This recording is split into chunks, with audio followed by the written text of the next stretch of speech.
To the rebound in our state of education, leaders in Marquette University's communications department have been hearing the struggles from the class of 2021, and they are about to graduate into an uncertain economic reality. Julia Fellow shares with us the virtual drop-ins the university created for their students to continue to thrive. A Centers for Disease Control worker, a DJ for the Dallas Mavericks, and a national White House correspondent. All of them have more than one thing in common.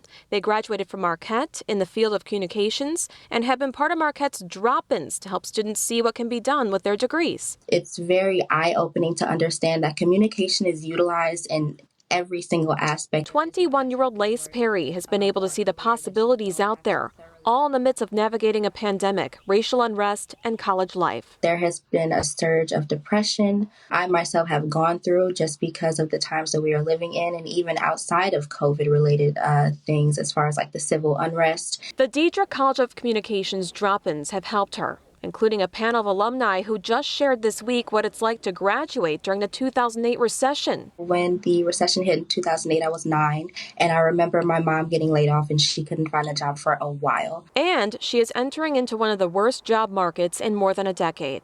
While the International Monetary Fund projects the inflation rate rises an average of 2.25% a year, the average salary for entry-level jobs last year fell by more than $5,000 to $54,585, according to a study by the National Association of Colleges and Employers. And the study found nearly a quarter of employers in the U.S. considered revoking job offers they had already extended to 2020 grads. How worried are you? I am a little stressed out, not gonna lie. Maybe like on a scale of 1 to 10, I'd say like an 8. The Dean of Marquette's Communications understands the pressure students are under, and these drop-ins have become extremely popular for students and alumni alike to network. Most of these folks who come and do these drop-ins will say, find me on LinkedIn, I'm happy to answer questions. The study also reports last year, nearly 70% of all internship offers were rescinded due to the financial crunch of this pandemic.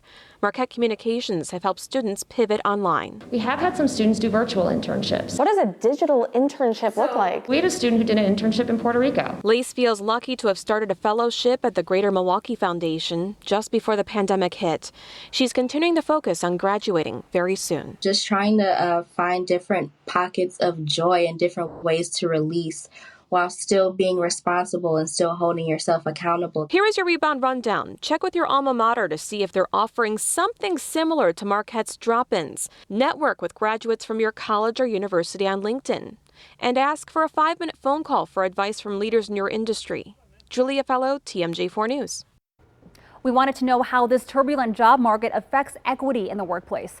Broken down further by race, the National Association of Colleges and Employers study found young white graduates are paid 12% more than young black graduates. The research shows the disparity especially grew after the 2008 recession, which has resulted in lower wages for young black graduates.